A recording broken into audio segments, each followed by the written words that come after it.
दोस्तों, कैसे हैं आप सब। आई होप कि आप लोग सब ठीक होंगे और स्वस्थ भी होंगे। मैं भी ठीक हूँ। तो आज हम करने वाले हैं भूगोल के अंतर्गत वन पारिस्थितिकी तंत्र। पिछले की वीडियो में हमने आपको कृषि पारिस्थितिकी तंत्र के बारे में बताया था, ठीक है।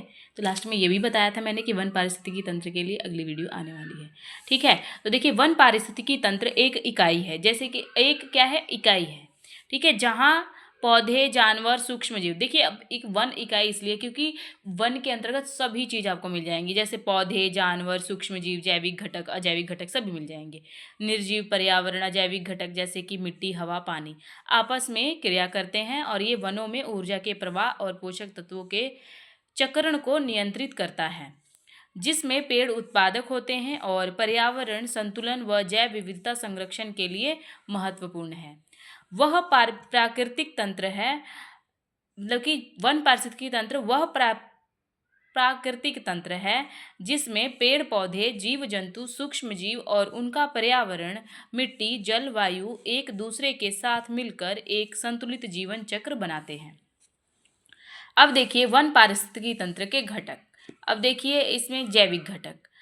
जैविक घटक में हम देखेंगे उत्पादक, उपभोक्ता और अपघटक। अब देखिए उत्पादक में क्या है, पेड़, घास, झाड़ियाँ जैसे सागौन और साल। अब उपभोक्ता में क्या है, शाकाहारी जैसे कि हिरन और हाथी, ठीक है, शाकाहारी जो घास वगैरह खाते हैं। मांसाहारी नहीं, हरे सब्जियां, हरे पत्ते वगैरह। मांसाहारी शेर और बाघ, जैसे कि मांसाहारी जो मांस खाते हैं। सर्वाहारी जैसे भालू और मानव, यानी कि सर्वाहारी यानी कि ये पेड़ मतलब कि पौधे, प्लांट प्लस ये जो क्या बोलते हैं, मतलब शाकाहारी यानी कि जो हरे पत्ते और प्लस जो मांस खाते हैं, ठीक है। ये दोनों चीज़ें सर्वाहारी में, यानी कि सभी चीज़ें। अपघटक जैसे बैक्टीरिया, फंगस जो मृत जीवों की विघटित करते हैं। अब देखिए ये जो है, जो बैक्टीरिया जो है, फंगस, ये क्या करते हैं, जैसे मृत शरीर जो होता है उनसे वो क्या करते हैं, अपना भोजन बनाते हैं, ठीक। ये लोग अपना पोषक जो है, न्यूट्रिएंट्स वहीं से लेते हैं।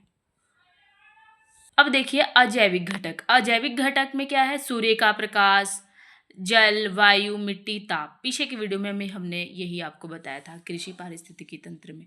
अब देखिए वन पारिस्थितिकी तंत्र के प्रकार। देखिए कौन से प्रकार हैं इसके। उष्णकटिबंधीय वन, जो कि उष्णकटिबंधीय वन जो होते हैं उसमें अधिक वर्षा वाले क्षेत्र होते हैं, ठीक है। समशीतोष्ण वन, समशीतोष्ण वन ये है मध्यम जलवायु वाले, ठीक है। और शीतोष्ण जो होता है वो उसमें शंकुधारी वन होता है, जैसे ठंडे क्षेत्र में, ठीक है। देखा होगा ना आपने कि ठंडे क्षेत्र में शंकुधारी वन आपको देखने को मिलता है। अब देखिए इसका महत्व क्या है। अब देखिए वन पारिस्थितिकी तंत्र का महत्व आप सिंपल सा है कि O2 प्रदान, मतलब कि ऑक्सीजन प्रदान करता है, जल चक्र को बनाए रखता है, मृदा संरक्षण, जैव विविधता का संरक्षण, जलवायु संतुलन, ठीक है। खतरे कौन से, जैसे कि वनों की कटाई से कई चीज़ों को, जैव विविधता को नुकसान पहुंच सकता है, एनवायरनमेंट पे इफेक्ट पड़ सकता है, ठीक है। तो जब इन्वायरमेंट पे इफेक्ट पड़ेगा तो नीचे जो लोग रह रहे हैं धरातल पे, उन पे भी इफेक्ट पड़ेगा, ठीक है।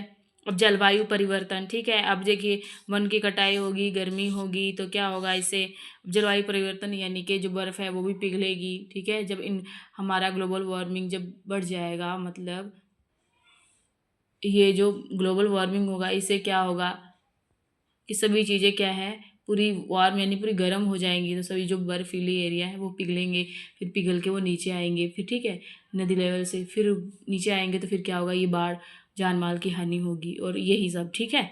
इसीलिए देखिए एक चीज़ को हम अगर नुकसान पहुंचाएंगे तो कई सारी चीज़ों पे नुकसान पहुंचेगा, ठीक। अब देख सकते वन आग्नि, ठीक है, और अवैध शिकार, ठीक है। तो आई होप कि आपको वीडियो पसंद आई होगी। मिलते हैं नेक्स्ट वीडियो में, तब तक के लिए बाय बाय।